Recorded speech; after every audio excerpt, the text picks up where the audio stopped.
José est seredier chez la première dame Dominique Ouattara et annonce un grand message aux Ivoiriens. Pour plus d'informations après le générique.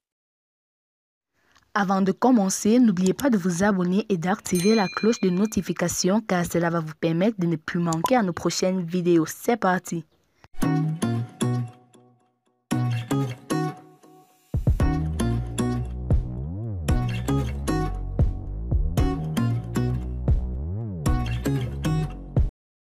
La première dame Dominique Ouattara a reçu en audience la chanteuse et auteure-compositrice José, de son vrai nom Niacrou José Priscille, ce mardi 6 décembre 2022.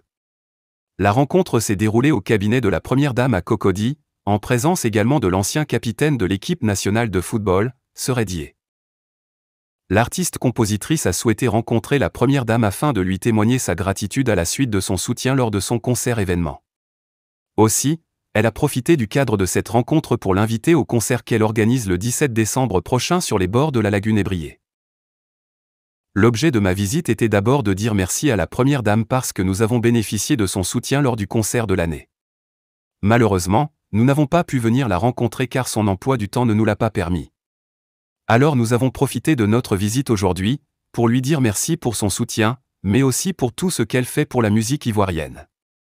Nous en avons également profité pour l'inviter au concert que nous organisons ce 17 décembre 2022, au Palais des Congrès du Sofitel Abidjan Hôtel Ivoire, a-t-elle affirmé.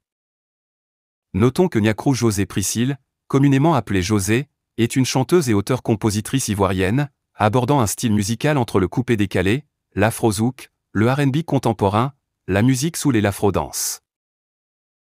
L'ancien membre du comité exécutif de la Fédération camerounaise de football, FECAFOO, a réagi suite à la dernière affaire Samuel Eto'o. Pour lui, la lettre d'excuse du patron du football camerounais ne suffit pas. Lundi dernier, le président de la Fédération camerounaise de football, FECAFOO, a perdu son sang-froid et asséné un coup de pied à un youtubeur algérien à Doha. Au lendemain de cet incident, Samuel Eto'o a publié une lettre d'excuse.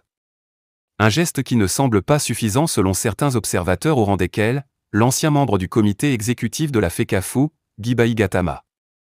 Selon ce dernier, Samuel Eto'o devrait être traduit devant le conseil de discipline de la fédération.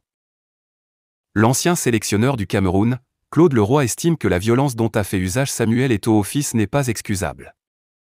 Sur le plateau de l'émission Les Grandes Bouches, Claude Leroy indique néanmoins que beaucoup de ses amis camerounais présents au Qatar ont été la cible d'injures de la part d'Algériens. La violence est inexcusable où qu'elle soit. J'ai des amis camerounais qui sont allés à la Coupe du Monde et qui ont beaucoup souffert des insultes de certains Algériens après certains matchs. Parce que sans arrêt, on reprochait ce match à Blida, indique Claude Leroy dans l'émission Les Grandes Bouches. L'expérimenté sélectionneur indique n'avoir jamais connu une équipe algérienne qui s'est fait voler à domicile, quelle que soit la compétition. Il faut arrêter là-dessus.